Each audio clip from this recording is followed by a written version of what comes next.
start by talking a little bit about trust in the global financial system, and then segue into the main focus, which would be trust in government.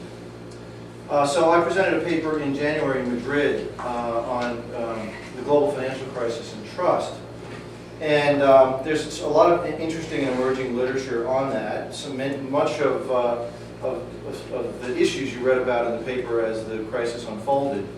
But at one level, the global financial crisis was a crisis of trust. Money stopped moving because there was a lack of trust. And in fact, if you looked at the LIBOR rate and the sort of risk-adjusted rate, it spiked quite substantially in the middle of the global financial crisis.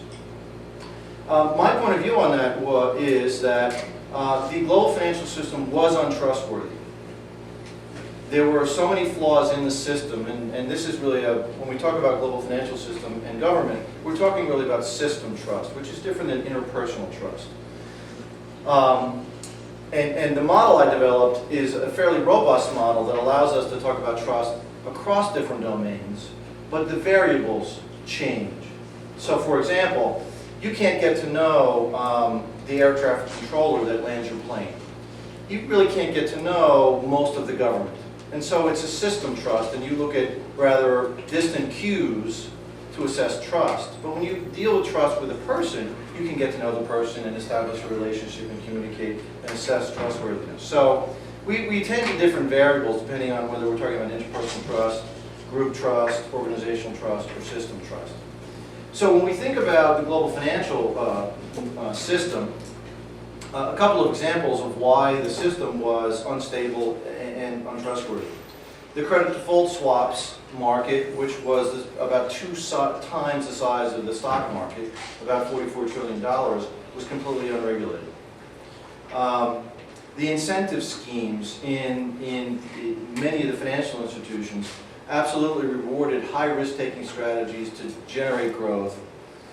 And there was a misalignment of incentives between the CEOs and shareholders and employees. So even though much of the bonuses were paid in stock, many of these CEOs got millions of dollars worth of bonuses in cash. And yes, their stock turned out to be worthless just like shareholders, but they made out fairly well. So there were some incentive issues that certainly the board of directors have some culpability in. The mortgage market was largely unregulated, and there were incentives in the mortgage markets to sell riskier mortgages because they earned more of a commission. The government comes in here because the government encouraged, perhaps even pressured Fannie and Freddie Mac, to buy these risky loans. So the mortgage originators got paid to sell them. They then had a place to sell them to the government, to take them off their books and offload that risk. And so the government is sort of, to some degree, culpable here. The SEC enforcement became lax under Cox, and was really not, in fact, actually, Eliot Spitzer, who was the Attorney General of New York, became really a more aggressive regulator than the SEC did for a period of time. So these and other factors kind of conspired to create this meltdown.